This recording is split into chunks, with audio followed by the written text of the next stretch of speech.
오늘 언신월드 15번째 시간, 제목은 결정적 순간을 뚫어내는 분별력이 필요하다.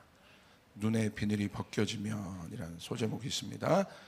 오늘 본문은 사도행전 9장 17절 18절 말씀입니다. 우리 함께 읽겠습니다. 시작.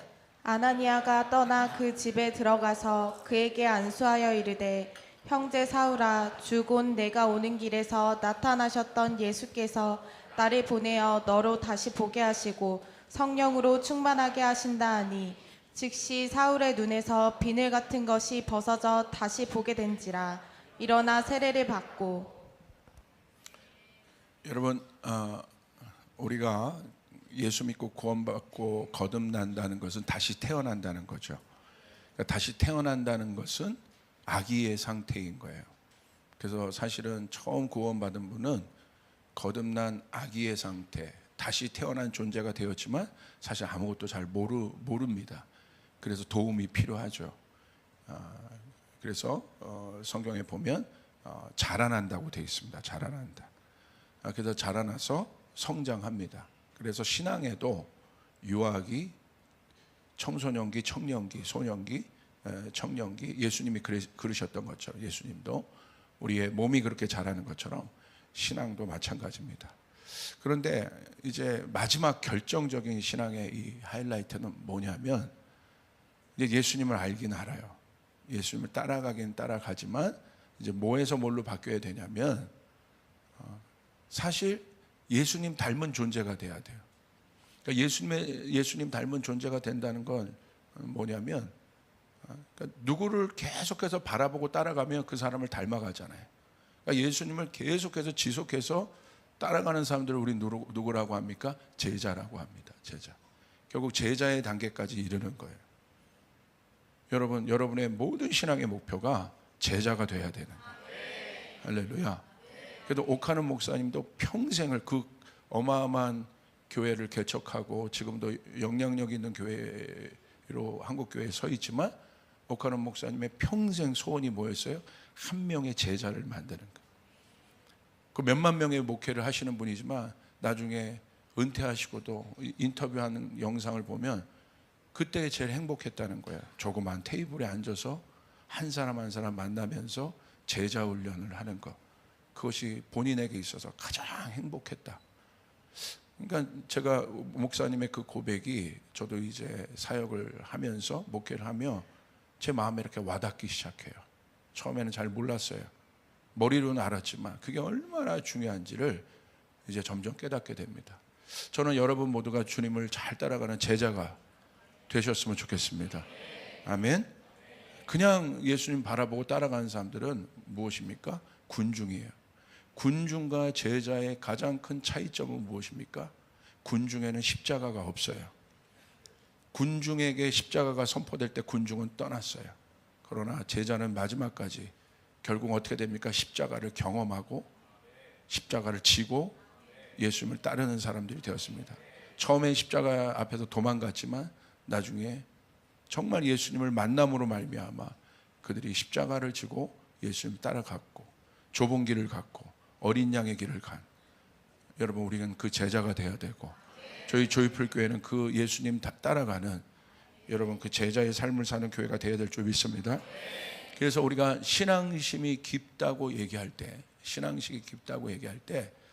뭘 보고 저 사람의 신앙심이 깊다고 얘기하겠습니까? 아, 저분이 교회를 많이 오래 다녔구나. 세상 사람들이 그거 보고 신앙심 깊다고 하겠습니까? 아니에요. 저 사람이 목사이기 때문에 신앙심이 깊다고 하겠습니까? 요즘에 목사들이 얼마나 욕먹습니까?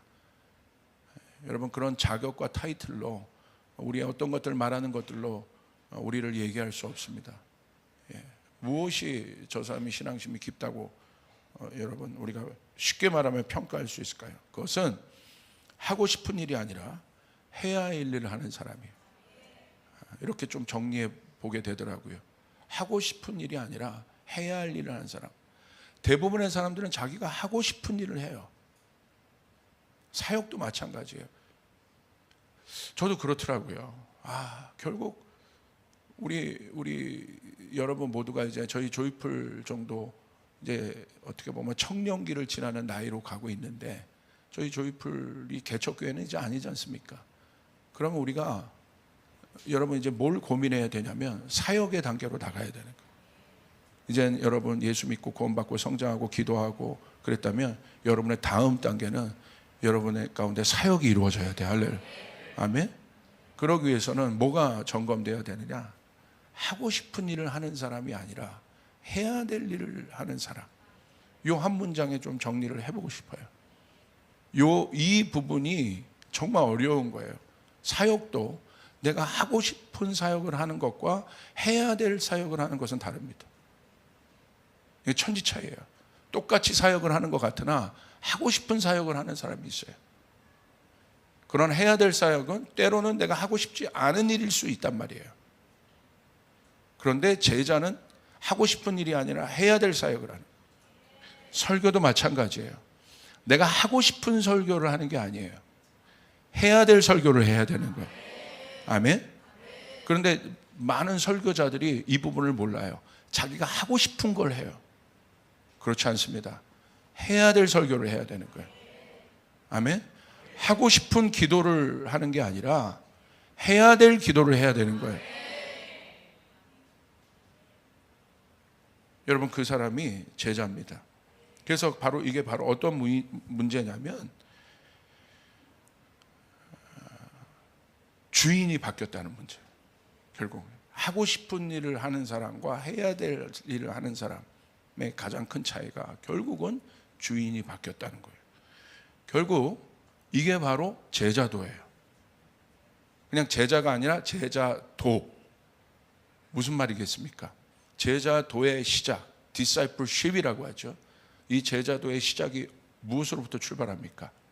자기 그물을 버려두는 것으로부터 출발.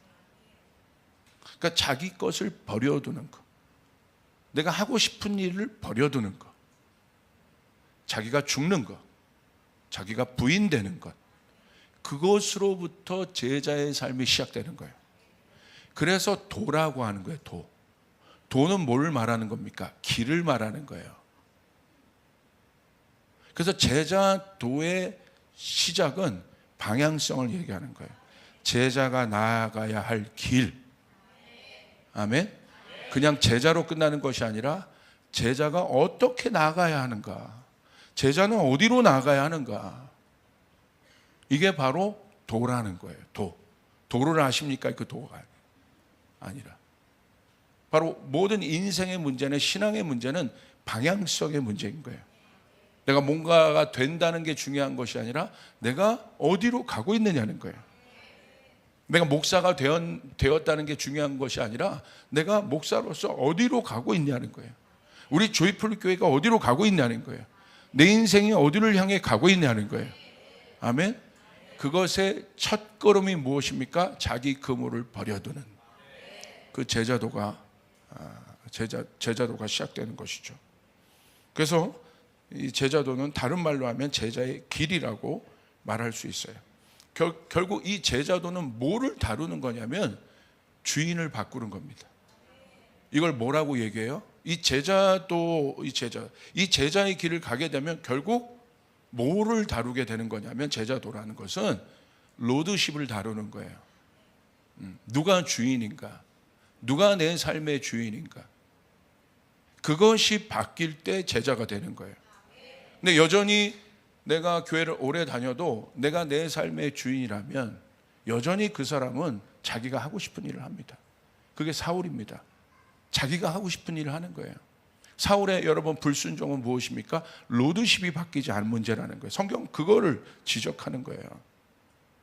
네 삶의 주인이 누구냐는 거예요. 이 부분이 해결이 되면 하나님이 권위를 주시기 시작해요. 권세를 주시기 시작해요. 재정을 맡기기 시작해요. 권력을 주시기 시작해요. 힘을 주기 시작합니다. 왜? 이 사람은 그 하나님이 맡긴 모든 것이 자기 게 아니잖아요. 청직이잖아요. 그런 목사가 필요하고, 여러분 그런 직분자들이 필요하고, 그런 사역자들이 필요하고, 그런 비즈니스맨들이 필요합니다. 믿으시면 아멘 하시길 바랍니다. 내게 아니란 말이에요. 결국 그 문제라는 거예요. 마지막에 사울도 결국은 예배도 자기가 하고 싶은 대로 한 거예요. 분명히 기다리라고 했거든요, 그 시간을. 그런데 사울이 예배를 드리지만 왜 했습니까? 왜 예배를 드려요? 지가 주인이라는 거예요. 그러니까 하나님의 시간을 못 기다리고 자기가 한 거예요. 그러니까 하고 싶은 일을 하는 사람이에요. 교회에 이런 사람이 많으면 안 돼요. 그러면 분란이 일어나요. 할렐루야. 여러분, 가인과 아벨을 보십시오. 결국 무엇입니까? 자기가 하고 싶은 일을 한 거예요, 가인이. 같은 예배를 드려도. 그러니까 하나님 그거 지적하시잖아요. 하고 싶은 거. 심지어 여러분 다윗도 마찬가지 아니겠습니까? 낙원의 타작마당 사건 보세요. 얼마나 성대하게 다윗이 어마어마한 여러분 물량을 들여서 여러분 성대하게 여러분 그 법궤가 오는 것을 맞이합니까? 근데 하나님이 뒤집어 버리잖아요. 근데 그 예배 안 받겠다고. 여러분 어마어마한 포인트예요. 다윗도 여러분 그 예배는 결국 자기가 하고 싶은 예배였다는 거예요. 어마어마한 단계입니다. 이 제자의 단계는. 그렇죠? 그러니까 나중에 하나님이 원하시는 예배는 뭐였어요? 화려하지 않지만 어떻게 했습니까? 6걸음 갈 때마다 양을 한 명씩 희생양을 드리면서 여러분 예루살렘까지 진격한 그 예배. 하나님 그 예배를 원하셨다 이거. 예수님 보십시오. 예수님은 하고 싶은 일을 하지 않으셨어요. 예수님의 언제나 예수님의 사역은 하나님께 묻고 하나님의 뜻이 이 땅에 이루어질지어다. 할렐루야. 그거예요. 그거. 저 사람이 그 사람을 보고 야, 저 사람이 신앙이 좋다. 저 교회가 참 그래도 신심이 있는 교회다. 그걸 보고 평가하는 거지. 얼마나 많은 사람이 모였는가, 또 그 교회가 어떤 사역을 했는가가 중요하지 않단 말이에요. 하나님 눈에서. 인간의 힘으로도 여러분 결과를 낼 수 있어요. 제가 여러분에게 한번 제가 하나님한테 경고받은 이야기를 했지 않습니까? 제가 예전에 나눴는데, 예전에 제가 개척할 때 누가 500만 원을 한번 헌금하신 적이 있어요. 여러분 개척일을 할 때 돈이 없잖아요. 근데 500만 원이면 그때 당시 컸던 돈입니다. 얼마나 감사한지 몰라요. 그런데 여러분 시간이 좀 지나서 저희가 라페스타로 오고 나서 사람들이 이제 많이 모이기 시작하고 하나님 좀 말씀하셔서 저희가 군부대 교회를 몇 억 들여서 지었습니다. 군부대 교회를 졌는데 그때 제가 우리 성도들에게 우리 군인들이 그래도 예배하는데 성도들이 이름으로 의자 하나씩 좀 헌물하셨으면 좋겠습니다. 그러니까 여러분 얼마나 의미가 있습니까? 우리 국군 장병들이 내가 우리 가정의 이름으로 낸 그 의자의 헌금 그 당시 돈으로 의자가 한 10만 원 미만이었는데 그거 할 수 있지 않습니까? 그 정도 한 200여 개 우리 한 건데. 근데요 그 얘기하자마자 예배 끝나고 10분 만에 헌금이 다 들어왔어요. 상당히 그래도 뭐 돈 1,000만 원 되는 헌금이었는데 그 당시로 10분 만에. 그때 굉장히 감사했죠. 근데 제가 그때 동시에 머리를 딱 맞은 게 있어요. 이야, 교회가 커지니까 이거 가능하네. 무슨 말이겠습니까? 성령 없이도 결과를 낼 수 있다는 거예요. 그때 주님이 제 안에 감동을 주시더라고요. 이제 어떤 단계로 들어가면 이게 아주 미묘한 단계가 되는 거예요. 기도하지 않고도 뭔가 열매를 볼 수 있는 것 같은 그 단계가 된다는 거예요. 그것이 성령께서 그때 그 사건이 저에게 주셨던 강력한 경고였고 또한 성령께서 주시는 멘토링이었습니다. 여러분 그렇기 때문에 여러분 이게 중요한 거예요. 결국 우리는 그 싸움을 해야 되는 거예요. 요한복음 21장 18절 19절을 보십시오. 왜 베드로가 베드로 되겠습니까? 베드로가 왜 베드로가 되었겠습니까? 예, 물론 베드로가 어부였을 때 주님이 베드로에게 베드로야 베드로 온다. 예, 그래서 베드로가 된 게 아니라 할렐루야. 괜찮지 않습니까? 이런 게 몇 개가 있어요. 제가 이런 게 삭개오가 주님 만나서 자신의 재정을 다 주님 앞에 드리잖아요. 주님 이제 주님 만났습니다. 제가 모든 걸 살게요. 그래가지고 그러니까 왜 베드로가 되겠습니까? 요한복음 21장 18절부터 19절 우리 같이 한번 읽겠습니다. 시작. 내가 진실로 진실로 내게 이르노니 내가 젊어서는 스스로 띠뛰고 원하는 곳으로 다녔거니와 늙어서는 내 팔을 벌리리니 남이 내게 띠띠우고 원하지 아니하는 곳으로 데려가리라. 이 말씀을 하심은 베드로가 어떠한 죽음으로 하나님께 영광을 돌릴 것을 가리키심이러라. 이 말씀을 하시고 베드로에게 이르시되 나를 따르라 하시니. 기가 막히죠. 여러분, 제자도는 무엇입니까? 주님의 명령인 거예요. 나를 따르라. 그래서 베드로가 자기 그물을 버려두고 첫걸음을 띄었어요. 그게 제자도의 첫걸음이에요. 근데 결국은 예수님이 이제 승천하시기 전에 베드로를 다시 실패한 베드로를 만나시고 다시 베드로를 회복시키면서 어떻게 보면 두 번째 콜링을 하시는 거예요. 근데 두 번째 콜링은 다릅니다. 똑같이 어떤 말에 19절에 나를 따르라 얘기해요. 근데 이제는 어떻게 따라야 되는 거예요? 이젠 진짜 제자가 무엇인지 예수님이 말씀하시는 거예요. 19절, 여러분, 베드로에게 예수님이 말씀하신 나를 따르라는 것은 뭡니까? 너 죽어야 된다는 거예요. 모든 사람은 살려고 합니다. 근데 오늘 예수님이 베드로에게 던져준 여러분, 예수님의 가르침은 세상과는 정반대인 거예요. 세상은 어떻게든지 버티고 힘내서 살아보라고 하지만 오늘 예수님은 네가 죽을 것이라고 얘기하고 있어요. 죽는 것을 좋아하는 인간이 누가 있겠습니까? 근데 결국 우리는 베드로를 알아요. 어떻게 베드로가 예수님을 따랐는지. 왜 예수님을 따를 수 있겠습니까? 하고 싶은 것을 하는 사람이라면 절대 예수님 따를 수 없다. 해야 할 일을 해야 되는 사람이기 때문에 예수님을 따를 수 있어요. 죽음의 지경까지도 갈 수 있었던 것이에요. 할렐루야. 이 사람이 제자인 거예요. 세상의 모든 교육은 살아남고 버티고 경쟁에서 쟁취하라고 말하지만 예수님은 그 반대를. 오늘 하나님의 말씀이 우리 가운데 이렇게 다가오기 시작할 때 우리 안에 부딪힘이 시작돼요. 내가 하고 싶은 일들이 제한이 되기 시작할 때 우리 안에 부딪힘이 시작돼요.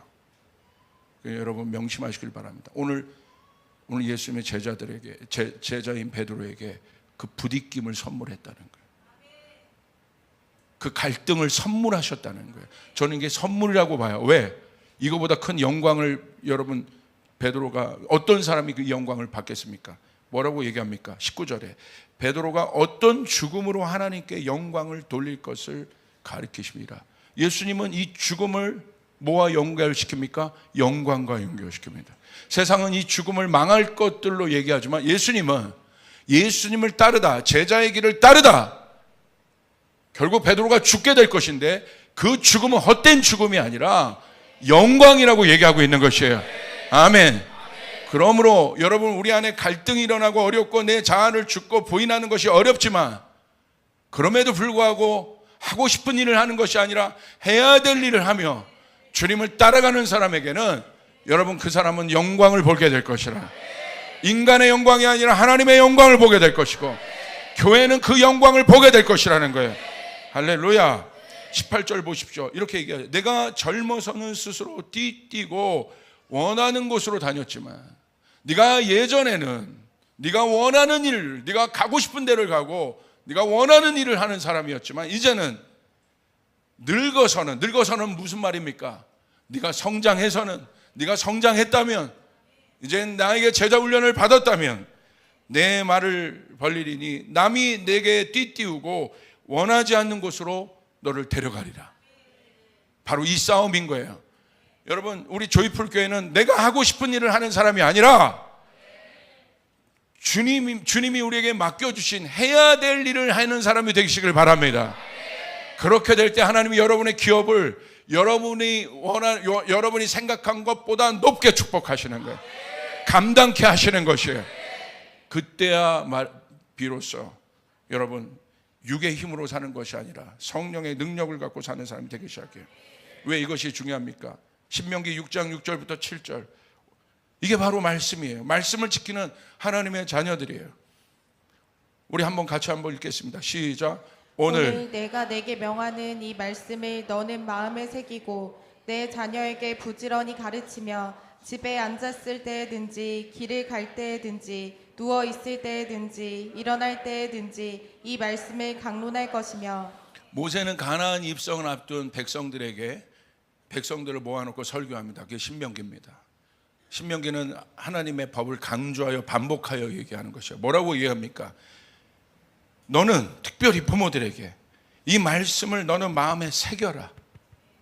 여러분, 새긴다는 것은 무엇이에요? 반복하라는 거예요. 여러분, 하나님의 말씀은 한번 듣고 지나가는 게 아닙니다. 하나님의 말씀은, 교육은, 여기 교육을 전공하신 분이 있죠? 여러분, 교육의 시작은 무엇입니까? 리피테이션이에요. 반복이에요. 교육은 반복을 얘기하는 거예요. 반복할 때 새겨지는 것이에요. 너는 말씀을 마음에 새기고 그냥 한번 읽는 것으로 끝나는 것이 아니라 그 말씀이 네 안에 체화될 때까지, 몸에 배길 때까지 너는 말씀을 새기라는 거예요. 말씀을 새긴다는 게 몸에 배인다는 거예요. 여러분, 내가 교회 다닌다고 예수님의 제자가 아니에요. 교회 다니는 것만으로는 여러분, 내가 하고 싶은 일을 자꾸 하게 돼요. 하고 싶은 일이 아니라 해야 될 일을 하는 사람은 어떤 사람이냐면 하나님의 말씀이 몸에 배어 있어야 돼요. 이게 자연스럽게 배어 있어야 돼요.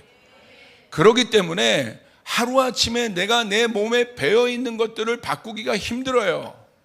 내가 예배를 여러분 수동적으로 드린 사람은 하루아침에 열정적으로 그 예배를 드리기가 힘들어요. 마음은 원하는데. 왜 그러냐면 그렇게 예배하는 게 몸에 배어 있기 때문에 그런 거예요. 그렇기 때문에 그것을 고치려면 여러분 노력을 해야 되는 거예요. 말씀을 새겨야 되는 것이에요. 말씀은 어떻게 새깁니까? 돌을 파서 새기듯이. 돌에 정을 갖고 이 망치로 돌을 찍어서 한 번에 새겨집니까? 계속해서. 쓴다고 기록되어 있지 않잖아요. 색이라고 되어 있잖아요. 그럼 지속적으로 때리라는 거예요. 지속적으로 내 마음 가운데 하나님의 말씀을 새기라는 거예요. 할렐루야. 그래서 어떻게 하라는 것입니까? 7절에 내 자녀에게 부지런히 가르쳐라. 그냥 틈나는 대로 가르쳐라. 그냥 주일만 가르치는 것이 아니야. 그냥 틈나는 대로 하나님의 말씀을 가르쳐라. 그러면서 뭐라고 얘기합니까? 집에 앉아 있을 때든지 길을 갈 때든지 누워 있을 때든지 일어날 때든지 이 말씀을 강론해라. 무슨 말입니까? 이것은 우리의 인생을 얘기하는 거예요. 앉아 있을 때가 있습니다. 우리의 인생이. 서 있을 때가 있습니다. 우리의 인생이. 누워 있을 때가 있습니다. 우리의 인생이 유년기가 있고 청년기가 있고 장년기, 노년기가 있을 수 있어요. 성경은 뭐라고 얘기하는 거예요? 어렸을 때부터 마지막까지, 태어나서부터 주님 앞에 갈 때까지 너는 이 말씀을 가르치라는 거예요. 말씀을 마음에 새기라는 것이에요. 무슨 말이겠습니까? 내가 하고 싶은 일을 하는 게 아니에요. 내 욕망이 하고 싶은 일을 하는 것이 아니라 내 자아를 부인한다는 것은 하나님의 말씀을 지키는 거란 말이에요. 내가 원하는 것만 듣고 원하는 것만 여러분 하려고 하는 것이 아니라 원치 않는 모든 하나님의 말씀도, 하나님의 말씀은 우리를 유익하게 하므로 하나님의 모든 말씀은 때로는 내가 원치 않고 내 마음에 부딪혀도 그 말씀은 나를 유익하게 한단 말입니다. 그 말씀은 나를 바르게 인도한다 이 말입니다. 여러분 믿으시면 아멘 하시길 바라며. 아멘. 바로 그 문제인 거예요. 오늘 이스라엘 백성들에게 여러분 모세가 그것을 얘기하고 있는 거예요. 이게 하나님의 백성이다. 나의 말을 지키고 나를 사랑하는 사람이 누구예요? 하나님의 말씀을 지키는 자예요. 그러니까 이런 부분들을 여러분 안 하니까 제가 충격을 받았습니다. 권사 직분 달고 여러분 전보로 가요. 권사 직분 달고 궁합보로 가요. 권사 직분 달고 여러분 이사할 날짜 받아요. 손 없는 날짜. 깜짝 놀랐어요. 직분이 권사래요. 왜 그런 일들을 하겠습니까? 서슴지 않고 그런 일들 하겠습니까? 서슴지 않고 왜 술을 먹겠습니까? 서슴지 않고 하나님이 원하시지 않는 음란한 짓을 왜 하겠습니까? 말씀이 새겨져 있는 것이 아닙니다. 서슴지 않고 왜 하나님의 뜻대로 자녀를 교육하지 못합니까? 이게 새겨져 있지 않은 것입니다. 하나님의 말씀을 우리 마음에 새겨야 되는 것이에요. 가나안은 이방 민족이, 이방 문화가 여러분 득실거리는 곳입니다. 하나님은 알았던 거예요. 모세도 그것을 알았던 거예요. 인간이 얼마나 연약한지를 알았던 거예요. 그러니까 광야에서 말씀을 주시면서 그들을 광야에서 비워내시면서 말씀을 그들의 삶 가운데 새기기를 원하신 것이에요. 할렐루야. 우리 교회가 부흥하려면 인간적인 방법, 인간의 노력, 인간의 어떤 술수, 정치가 아니라 성령의 능력으로 부흥하려면 여러분 안에 하나님의 말씀이 새겨지는 역사가 일어나야 되고 제자들이 일어나야 되는 것이고 그 교회가 영향력 있는 교회가 되고 사단의 견고한 진을 파하는 교회가 되는 것이고 그 교회에 들어올 때 귀신이 떠나가는 역사가 일어나게 되는 것이고 아멘. 승리하는 교회가 될 수 있음을 여러분 믿으시길 바랍니다. 이제 마지막입니다. 그렇기 때문에 왜 이 일들이 우리 가운데 필요하냐? 결정적인 순간 때문에 그래요. 제가 가만히 보니까 결정적인 순간에 하나님을 떠나더라고요. 평상시 때는 몰라요. 제자들 안에 진동이 언제 일어났습니까? 예수님의 십자가 사건, 결정적인 순간 다 드러나는 거예요. 마지막 때가 되면 될수록 성경에서 말하는 마지막 때의 뉘앙스는 드러난다는 거예요.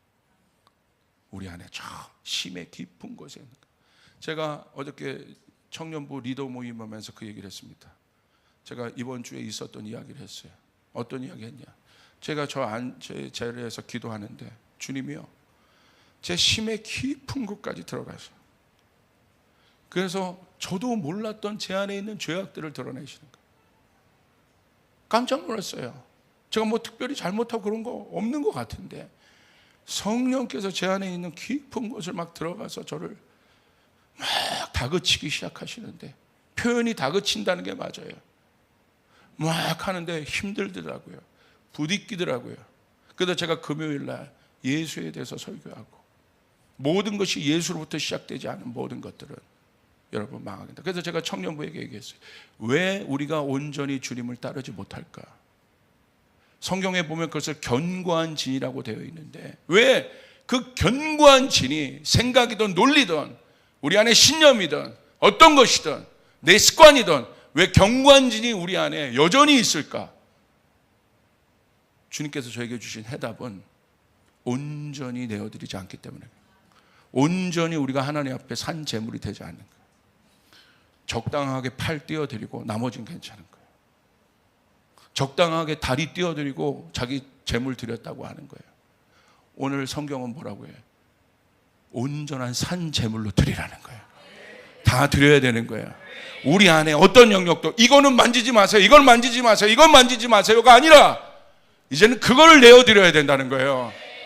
하나님 이 부분 딴 건 내가 다 하는데 이 부분을 만지면 안 돼요. 나 이 부분 만지면 나는 그냥 막 뒤집어질 거예요. 보니까 우리 안에 있더라고요. 제 안에 있더라고요. 크게 만져줘야 우리는 주님을 온전히 따를 수 있어요. 할렐루야. 왜 갑자기 아멘이 작아지세요? 그래서 제가 우리 청년 리더들에게는 제자 훈련을 제가 오랫동안 2년 가까이 했거든요. 이제는 센 것들을 잘 던집니다. 제가 잘 따라와요. 그게 제자 훈련이에요. 좋은 얘기하는 게 아니라, 제가 예배팀에도 이제 제자 훈련이 시작된 거예요. 예배팀도 내가 지속적으로 이제 던지기 시작할 겁니다. 그래야 우리가 온전한 예배를 주님 앞에 드릴 수 있어요.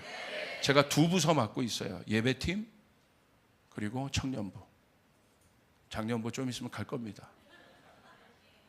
가지 말까요? 왜 그 말 하니까 여러분 갑자기 뒤로 빼십니까? 할렐루야. 아멘. 그렇게 될 때, 그래서 얘기했어요. 2월달 한 달 승부 걸어라. 아직도 초창기다. 승부 걸어라. 1분기 지나지 않았다. 승부 걸어라. 이걸 걸면 저에게 주신 확신은 뭔지 아세요? 열매를 보게 될 것이다. 저 예언적이잖아요. 그냥 말하는 게 아니란 말입니다.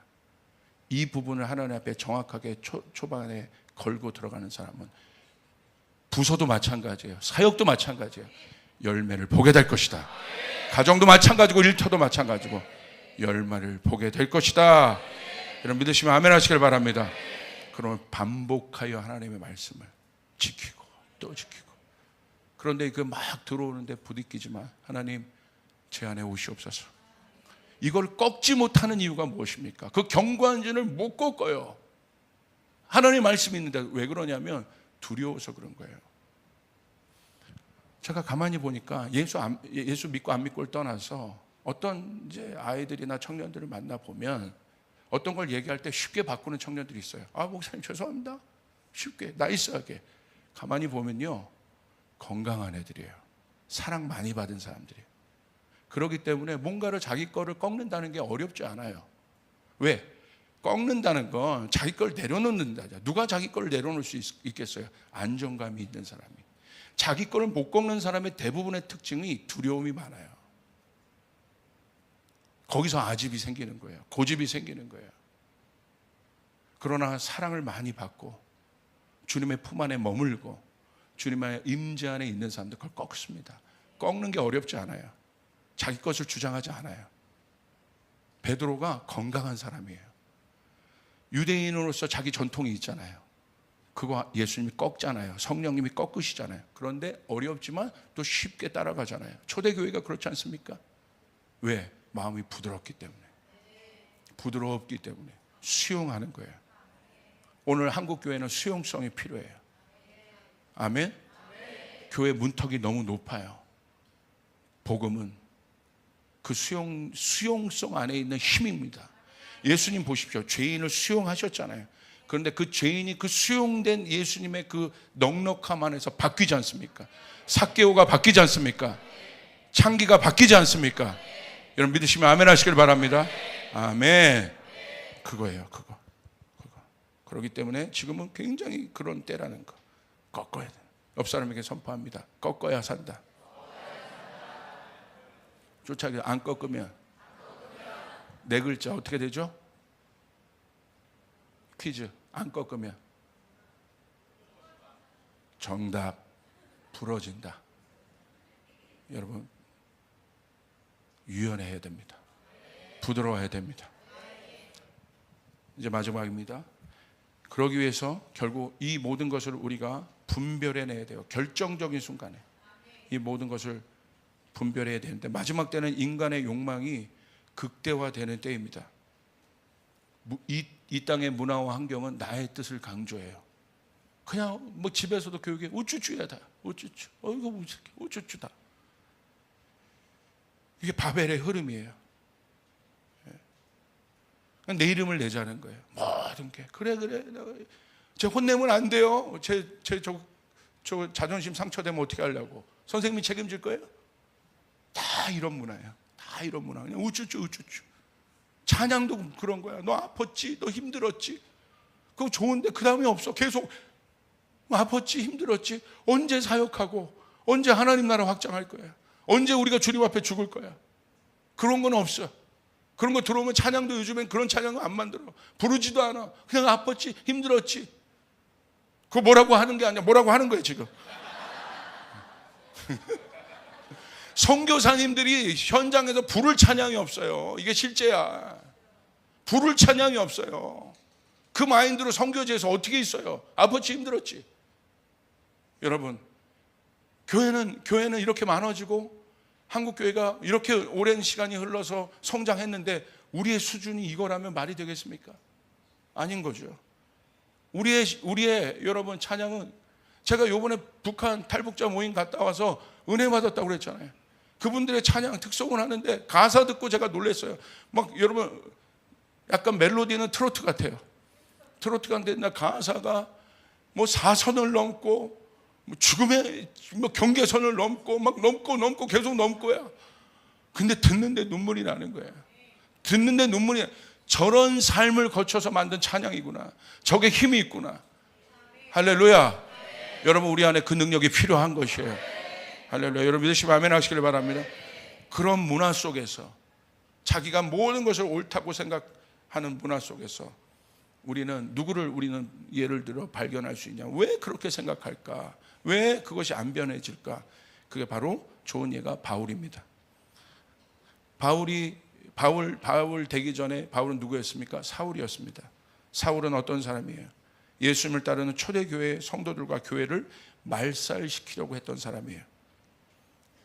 근데 그는 누굽니까? 율법에 능통하고 당대 최고의 학벌과 집안 배경을 가진 지도자였습니다. 이런 사람이 왜 그리스도인을 핍박하고 교회를 핍박하는 선두에 선 사람이 되었습니까?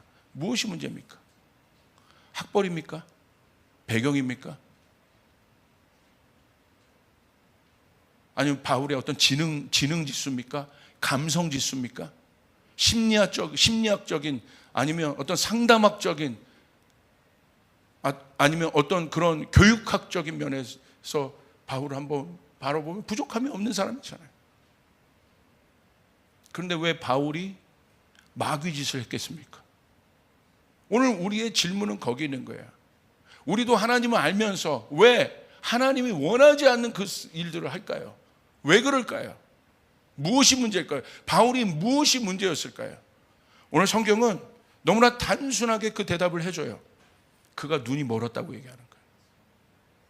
그가 눈을 떴으나 그 눈은 육의 눈이었다는 거예요. 영적인 눈이 아니었다는 거예요. 진리를 보는 눈이 아니었다는 거예요. 예수를 보는 눈이 아니었다는 거예요. 눈이 멀었다는 거예요. 그러니까 분별하지 못해요. 사도행전 9장 8절을 보세요. 사울이 땅에서 일어나 눈을 떴으나 아무것도 보지 못하고 사람의 손에 끌려 다메섹으로 들어와서, 기가 막힌 말이잖아요. 오늘 사울이 예수님, 여러분 교회를 핍박하고 성도들을 죽이려고 가는 다메섹 도상에서, 다마스커스, 그 다메섹 도상에서 갑자기 하나님이 개입하셔서 사울이 꼬꾸라집니다.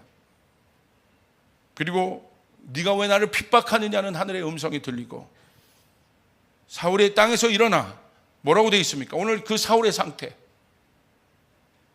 예수님이 그냥 사울의 삶에 그냥 개입해 버리신 거죠. 들어가 버리신 거죠. 사울이 어떤 상태? 눈은 떴으나 아무것도 보지 못하고. 이게 바로 우리들의 모습이에요. 눈은 떴으나 아무것도 보지 못하고, 육적인 눈은 우리가 뜨고 있으나 무엇이 진리인지를 보지 못하는, 교회가 눈을 갖고 있으나 무엇이 진리인지를 보지 못하는 그런 시대, 그런 눈을 갖고 있는 우리들, 이게 문제라는 거예요. 진리는 알에 대한 문제가 아닙니다. 깨달음에 대한 문제가 아니에요. 진리는 존재의 영역이에요. 진리는 하나님이세요. 그렇기 때문에 진리는 보는 것이고 만나는 것이에요. 여러분 믿으시면 아멘 하시길 바랍니다. 눈을 뜨고 예수를 보는 거예요. 눈을 뜨고 하나님을 보는 거예요. 눈을 뜨고 진리를 보는 거예요. 그리고 그분을 만나는 거예요. 알고 듣고 깨닫는 게 아니에요. 철학이 아니에요. 이념이 아닙니다. 진리는 존재적인 거예요. 하나님이시니까. 우리는 어떻습니까? 나는 오늘 하나님을 알고 있습니까? 아니면 하나님을 보며 만나고 있습니까? 이게 오늘 우리의 질문인 거예요. 나는 오늘 하나님을 알고 있느냐? 아는 사람은 많다니까요. 근데 오늘 성경 뭐라고 얘기했어요? 눈은 떴으나 보지 못하고 있다. 지식적으로 어마어마하게 하나님을 알아요. 하나님에 대한 데이터를 다 갖고 있어요. 그러나 성경은 말하고 있어요. 내가 그를 도무지 알지 못한다. 하나님과 만나본 경험이 없어요. 하나님과 만나는 자리로 나가본 적이 없어요. 하나님을 알고자 하는 마음도 없어요. 오직 지식, 깨달음. 오늘 현대 기독교인이 그 가분수가 된 이유는 바로 그것이에요. 가분수가 되었다는 건 뭐예요? 머리가 엄청 큰 거예요. 그러니까 어떻게 됩니까? 삶에 오히려 그 머리가 큰 것 때문에 뒤뚱뒤뚱 거리는 거야. 아이들 보세요. 아이들의 특징은 뭐예요? 머리가 커요. 그러니까 아이들이 왜 뒤뚱뒤뚱 거려요? 머리가 크니까. 우리는 어떻습니까? 그것 때문에 우리의 신앙이 괴로운 거예요. 아는 것과 현실이 너무 다른 거야. 내가 하나님을 이렇게 알고 있는데 내 현실은 막 거지 같거든. 그러니까 그 간극이 크면 클수록 여러분 신앙의 괴리감이 커지고, 신앙의 괴리감이 커지면 그 삶의 어떤 능력과 실제적인 거룩의 열매, 거룩을 모양이 아니라 거룩인 능력인데 그것으로 있는 열매 한 번도 맛보지 못했기 때문에 지루해지는 거예요. 힘들어지는 거예요. 그러니까 여러분 교회 가기 싫은 거예요. 갈수록 힘든 거예요. 왜? 나는 너무 힘든데 뭐 하나님에 대해서 내가 점점 알아가. 그 간극이 오늘 바울을 미치게 한 거예요. 하나님을 만나야 되는 거예요. 할렐루야. 하나님을 만나야 되는 거예요. 예수를 만나야 되는 것이에요. 내 기초가 예수로부터 다시 시작돼야 되는 것이에요. 그렇게 될 때 내 삶은 변화됩니다. 목사님, 제가 장로고 목사고 직분자고 권사고 신앙생활 그렇게 오래 했나? 다 소용없어요. 죄송합니다. 다 소용없습니다. 하나님 앞에 타이틀 갖고 나갈 겁니까? 다 소용없어요. 오늘 날마다 리셋해야 된단 말입니다. 나는 오늘 날마다 죽노라. 그래서 나는 예수를 만나노라. 아멘. 그렇게 될 때, 그것이 마지막 불시험이 있을 때 타지 않고 그것만 남게 되는 거예요. 여러분, 이것을 봐야 돼요. 하나님은 인격적으로 영접한 경험이 없는 사람은 기독교 안에 있는 지식을 암과 깨달음 수준으로 폄하하기 시작합니다. 그러니까 오늘 복음이 섞인 거예요. 막 철학과도 사상과도 인본주의적인 어떤 것과도 막 짬뽕이 돼서 복음이 돼버렸어요. 그러니까 그거 들으면 막 뭔가 깨닫는 것 같은데 나중에는 아무 뭐야 저게 내 삶에 무슨 관계야, 무슨 쩍쩍쩍쩍. 예수를 만나야 되는 거예요. 할렐루야. 오늘 근데 여러분 놀라운 일이 일어납니다. 사도행전 9장 17절 18절 우리 같이 한번 읽어봅시다. 시작. 아나니아가 떠나 그 집에 들어가서 그에게 안수하여 이르되 형제 사울아, 주 곧 내가 오는 길에서 나타나셨던 예수께서 나를 보내어 너로 다시 보게 하시고 성령으로 충만하게 하신다 하니 즉시 사울의 눈에서 비늘 같은 것이 벗어져 다시 보게 된지라. 일어나 세례를 받고. 오늘 놀라운 말씀이 있습니다. 여기 우리 교회 처음 나오신 분들에게 오늘 이 축복이 일어나길 바랍니다. 아나니아가 사울에게 말하였다. 예수께서 너로 다시 보게 하신다. 예수께서 너로 보게 하신다. 네가 보는 게 아니라 예수가 너를 보게 하신다. 오늘 예수로 인하여 내 눈이 떠져야 된다. 놀라운 거예요. 예수가 너를 보게 하신다. 여기 그 아나니아가 일어나야 합니다. 성도님, 집사님, 예수가 집사님을 보게 하십니다. 우리 내 친구야, 예수가 너의 눈을 뜨게 하는 거야. 너를 보게 하는 거야. 예수가 너를 보게 하신다. 아멘. 아멘. 아멘. 아멘. 이 눈이 있어야 돼요. 혼돈의 때 이 볼 수 있는 눈이 있어야 됩니다. 너무 헷갈리잖아요. 이게 맞는 것 같고 저사 맞는 거 이것도 마지막 때 분별력. 예수가 내 눈을 뜨게 하시오. 예수가 나를 뜨게 하시오. 오늘 우리 교회 가운데 아나니아들이 일어날지어다. 할렐루야. 옆 사람에게 축복합니다. 아나니아의 축복이 있기를 바랍니다. 아나니아가 아니라 아나니아의 축복이. 할렐루야. 18절. 그러니까 어떤 일이 일어나요? 즉시 사울의 눈에서 비늘 같은 것이 벗어져. 즉시. 바로 즉시. 오늘 제가 저에게 주시는 감동은 오늘 그 갈망이 있는 사람에게 우리 사울이 바울 되는 놀라운 시프트, 빅 시프트죠.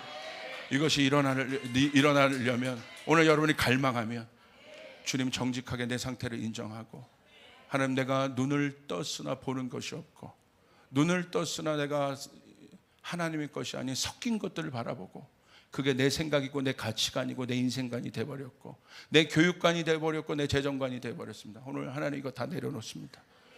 오늘 하나님 이것들 다 내려놓습니다. 십자가 앞에 이것들 다 내려놓습니다. 주여 내 눈을 뜨게 하여 주소서.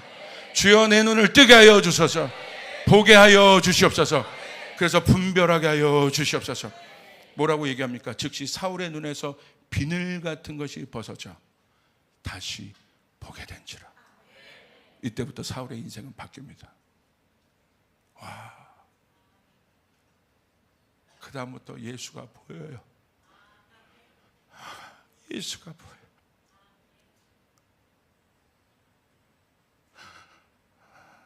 예수가 보여요. 예수가 보여요. 예배 때 안 보였던 예수가 보여요. 예수가 보이기 시작해요.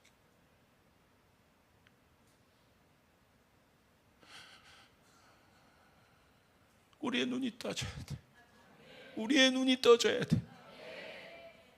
비늘이 벗겨져서 그것이 내 경험이든 어떤 것이든 다 벗겨져서 오늘 내 예배가 죽어있다면 내 눈을 벗기셔서 예수를 보게 하소서. 예수를 보게 하소서. 아멘. 예수를 봐야 돼. 기도하는데 애통하는 마음. 그 다음부터 여러분 사울이 바울 되어 예수를 보면 내가 핍박한 예수구나. 나 때문에 예수가 죽었구나. 내가 원수 짓을 했구나. 내가 망할 짓을 했구나. 나는 예수 없이 못 산다. 나는 예수 없이 못 산다. 그 다음부터 바울이 신부가 되어 사는 거예요. 예수님 바라보고 사는 거예요. 다성해졌지 않고 사는 거예요. 교회를 세우며 사는 거예요. 한 번 주신 인생 주님 앞에 드리며 사는 거예요. 하고 싶은 일을 하는 것이 아니라 해야 될 일을 하며 사는 것이에요. 그 사람이 예수의 제자들이에요. 예수의 제자들의 목적은 하나야. 예수님 따라가는 거, 예수를 보는 거. 그 예수가 날 구원했고, 그 예수가 내 가정을 고쳤고, 그 예수가 나를 치유했고, 그 예수가 나를 높이셨고, 그 예수가 나에게 권능을 주셨고. 아멘. 그렇기 때문에 그 사람은 이제 하나님의 임재의 장소를 누가 시키지 않아도 그곳으로 갑니다. 말씀으로 갑니다. 예수님 만나는 곳으로. 그렇다면 오늘 여러분, 오늘 나는 어디에 있습니까? 이게 우리 안에 큰 위로예요. 17절. 내가 오는 길에서 나타나셨던 예수께서 나를 보내어 너로 다시 보게 하시고 성령 충만하게 하신다. 오늘 바울이 걸어갔던, 사울되어 걸어갔던 그 길은 예수를 죽이는 길이었어요. 그런데 예수를 죽이는 그 길에 예수님이 오신 거예요. 예수를 죽이는 길에 예수가 들어오신 거예요. 내가 이렇게 원수처럼 살고, 내가 이렇게 십자가의 원수처럼 살고 예수 없는 것처럼 사는 이 길에, 이 죄인 된 길에 예수가 그 길 안으로 들어오신 거예요. 이게 복음인 거예요. 이게 바로 예수님 보여주신 거예요. 그 길 들어가고 싶겠습니까? 나 죽이러 오는 길에 뭐라고 기록돼? 내가 오는 길에서 나타나셨던 예수께서 너를 보내요. 너로 다시 보게 하시고 그곳에서 나를 성령 충만하게 하신다. 사랑하는 여러분, 여러분 안에 오늘 설교를 듣고 애통하는 마음이 일어나면 좋겠어요. 여러분이 실패했던 그 자리, 내가 망했던 그 자리, 내가 예수와 원수되었던 그 자리에 오늘 예수님이 찾아오시는 거예요. 내가 너를 다시 보게 하리라. 그 길에서 내가 너를 성령 충만하게 하리라. 네가 무너졌으나 다시 세워지리라. 네가 넘어졌으나 다시 일어나게 되리라. 그 길에서 네가 망했다고 생각하는 그 길에서 내가 너를 모든 사람에게 보란듯이 내가 너를 높일 것이다. 내가 너에게 승리를 줄 것이다. 이게 복음이요. 우리는 이 복음의 능력을 가져야 돼. 야야야, 내가 너를 살리긴 살리는데 아이고 더럽고 치사하다, 일로 와. 가 아니라 그 길 안으로 들어오시네. 우리도 그 길로 들어가야 돼요. 내가 환영받지 못한 그곳으로, 내가 핍박받는 그곳으로, 내 의견이 까이는 그곳으로 들어가서 예수처럼 섬기고 십자가의 진짜 능력을 보여주고 침뱉어도 발 닦고 섬기고 또 섬기면 견고한 큰 산도 무너지게 되고 경관진도 떠나가게 되는 그 일들이 일어나게 되는 것이고, 우린 그곳에 엎드려 있는 예수, 여전히 우리를 섬기는 예수를 머리가 아니라 진심으로, 내가 낮아진 그곳에서, 내가 높이 서 있으면 예수를 만날 수 없어. 내가 낮아진 그곳에서 예수를, 예수님 거기 여전히 계셨네요. 예수님 거기 계셨네요. 영광 받는 자리가 아니라 예수님 거기 계셨네요. 그 예수. 제 소원은 그 예수 눈 한번 보는 거예요. 제 소원은 예수님의 손 한번 보는 거예요. 제 소원은 예수님 옆에 있는 거예요. 그 예수. 그런데 그 예수가 나를 반겨요.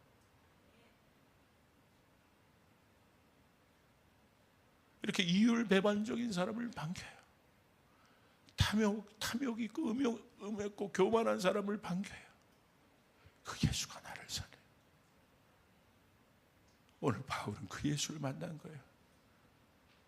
내가 예수를 죽이러 가는 그 길에 예수가 나를 찾아오셨다. 이게 복음이에요.